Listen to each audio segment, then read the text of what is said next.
We've got the 2 golf greens built and seeded, and now it's time to work on the fairway.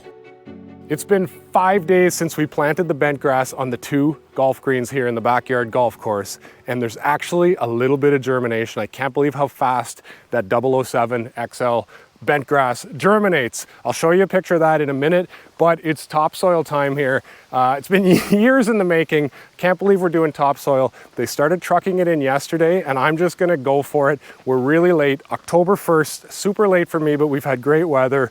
I'm gonna give this a huge shot and see if we can get all the topsoil down on this entire property and get some Kentucky bluegrass seeded, germinated, and hopefully strong enough to survive the winter. I am trying to build a golf course here in an old gravel pit. This was an old quarry, and 60 or 70 years ago, they dug this whole place up. So there is absolutely no topsoil left. You can see it is all just rock, sand, and gravel. So I have to truck a lot of topsoil in. That is a huge part of my budget. Having planned this project for the last 4 or 5 years, I knew when we got to the topsoil stage, I could see the light at the end of the tunnel, but I knew that was going to be a huge hurdle, financially, and just to source enough. I need probably 35 to 40 loads here. It is in short supply. The price is through the roof. This stuff is like black gold. So kind of had a breakthrough this spring. There's a field, maybe 10-minute drive from here. They were tearing it up for topsoil. I stopped. It looked like really good stuff. The company doing it struck a deal with me where I could take it straight from the field. A little bit of a gamble, but it was about 35% less than buying nice, perfect screen topsoil. There's a big rock. I'm going to get weeds. I'm going to get rocks.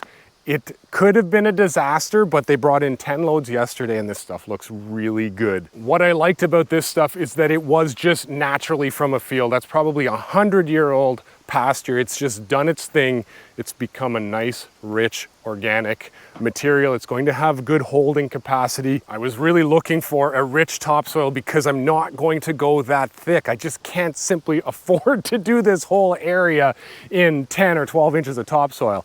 I'm probably going to shoot for about that much, maybe that much packed. 3 inches packed is my minimum I want to go with. I have a decent subsoil. It's going to let the water through. It has some nutrient in it. It's got a little bit of a clay silt to it. So I think between the 2 of them, they're going to work. I am fully irrigated. I went and paid the price physically and financially, ran all my piping in here with the idea that I could grow fantastic grass on 3 inches of topsoil with irrigation. That's my gamble.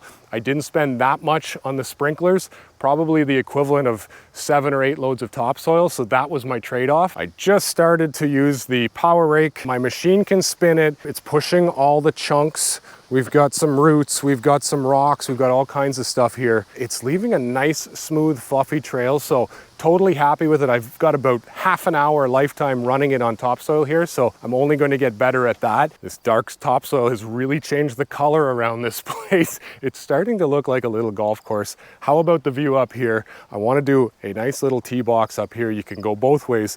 Short greens over there, a little bit further over to this one, elevated, looks awesome. How good does that shot look? So with this much volume, I definitely want a soil test. I want to know what's in this soil. So earlier this summer, I grabbed my cameras, went out to the field where this dirt's laid for hundreds of years, and I grabbed some soil for a soil test. The topsoil company, they came and scraped this all up into piles, and what they'll normally do now is truck it back to their facility where they'll screen the material. They'll make sure there's no rocks in it, no small stones, and it'll become perfect topsoil to purchase. However, those loads of perfect topsoil are expensive right now, so I'm going to take a risk, and I negotiated a deal where I'll just take it straight from here. I'm going to work my way around the pile taking samples. I'm just going to take a whole bunch of random samples of about that much soil, mix them together in a bag, and that's going to give me a pretty good estimation of what's in this pile. I just keep looking at that 40% savings.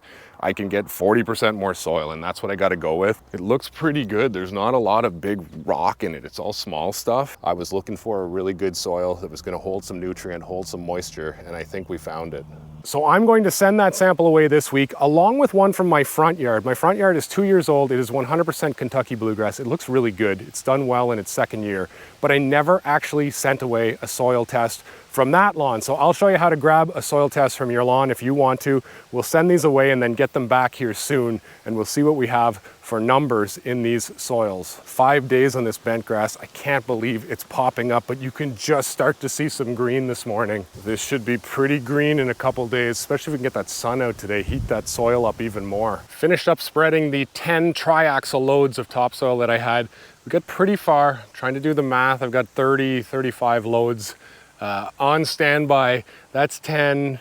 20 is going to get me over here, and then we've got up there for the other 10 to 15. So I think we have enough. It has been very dry the last few weeks, which has been great for working. And you can see once you get into that soil, there's still a lot of moisture in that. So if it rains tomorrow like it's supposed to, that might shut us down here. Topsoil, it smells so good when it's done right. They should make a men's fragrance. Earth by Chanel. I'd probably buy it. We got some rain last night, so that has stopped the topsoil crew. They can't get the topsoil out of that field. It gets too muddy when it rains. I'm hoping tomorrow it's dry enough, but we'll have to see. You can see some green though now. This is crazy how quick it changes, almost hour to hour. I would not have believed that. That one down there looks really good. Looks like I was pretty consistent with the spreader. I have a few lines on that far side. I think my spreader was acting up there before I caught it. But all in all, it looks like it's going to come through here pretty consistent and even. Some sun poking through the clouds, and it looks very good down here. Something last night, an animal, we've got foxes here, raccoons. Something did a little digging on the green, so I have to kind of monitor that and hope that doesn't happen that often. So that's what you will have 6 days after seeding 007 XL creeping bent grass. This is the backyard area of the house, and I think it's just an awesome view now that we're starting to see the two greens grow in. I'm going to build a tee box right here built into the lawn. I want to mow this short, probably at fairway length anyway, because it will be a monostand. I think it's going to look sharp at that 5/8, 3/4 of an inch long height of cut. And then in here, we'll just have a tee box that kind of works in with the lawn, but it's too good of an area to pass up. When you stand here and look down there, it's a really nice 120-yard shot straight away. We've got the topsoil coming in now, and I have to get back to this bunker. I've sort of left it just like this for the last 3 or 4 weeks. I have some wood stakes and some thin plywood, and this thin plywood is used to just basically do that. It can take a shape. So I want to go around with a shovel, mark out my final line of this bunker, and then once the plywood is attached to the stakes, it will support itself as the dirt gets pushed against it. The topsoil is then put on top, and the wood will stay in place probably for, well, all winter for sure, and then into next spring, early summer. I'll take a look and see as those roots of the new grass will then go down into the topsoil and hold itself together. Then we can remove the plywood and we'll have a nice clean line of the bunker. All right, time to build a bunker.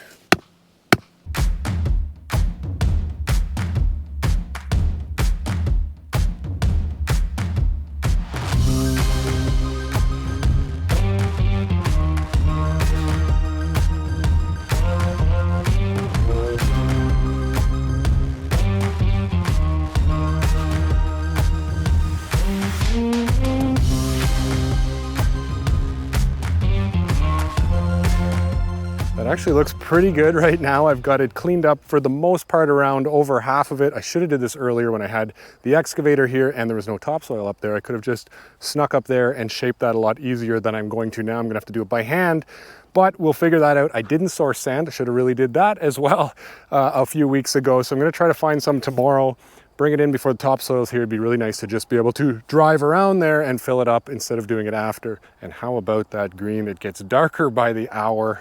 Kind of crazy. I mean, it's more than kind of crazy. It's very crazy. That really grows in quick. More topsoil showing up. I've got another 10 loads we can spread this weekend. Look at these greens. They're starting to pop now. That is exactly a week after seeding, 7 days, looking pretty good. This topsoil coming in is looking pretty good too. Got another 10 loads down here that should get most of the fairway done. Look at that green. 7 days. I did not think it would look like that after 7 days. Of course, we're low. On the low angle, it looks great. You get up to it, it's not so great. And you can see it thin out a little bit when you get straight down.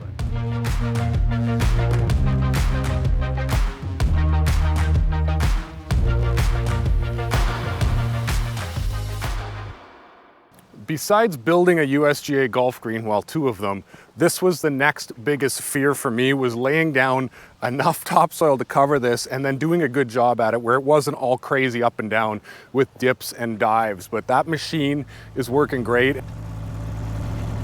The wind today has dried this soil out, especially after I fluffed it up with the power rake. So I'm going to get this chain drag or chain harrow, whatever you call it. It was less than $200 used again. I'm gonna hook it up to the small tractor, run it through here. What it's going to do is take out any little lumps I have, and it's gonna collect a bunch of junk, anything like sticks, roots, rocks, and then I'll just pick everything up. I am hoping this is the final stage where we have it to almost be able to seed this, maybe a little bit of handwork. That looks as good or better as I was hoping for. That didn't take like 20 minutes. We've dragged it out. Look at the slope, look at the shape. It actually looks fairly professional. This is that giant pile of rock. I think it was the first video that I put up this season. There's about 10,000 rock in here. The thunder's starting, we got a storm coming. But I also capped it with clay. This is not topsoil, it's like a heavy clay soil. I'm trying to drag it with this drag, and it is so hard, but it looks a lot better than it did a couple hours ago. I think we'll be able to seed this at the same time when I seed the rest of the property. But I really just wanted to have A, someplace to hide all my rock, and B, I think it's a cool little knoll back here. You miss the green long, you're going to be on something that is uneven footing to try and get back up onto the greens. I got the soil test report back, and this soil tested very well. Among the notables that I like to look at is organic matter, up just under 5, which is really nice. My pH is a bit high at 7.5, but we can bring that back down next summer. And the CEC, which is the cation exchange capacity, which simply put is your soil's ability to hold on to nutrients. You want that number pretty high, and ours is quite high at 13.6, so super happy with that. I think this soil is going to grow us some really nice grass next year. Up next, we finish the sand trap and sow some Kentucky bluegrass.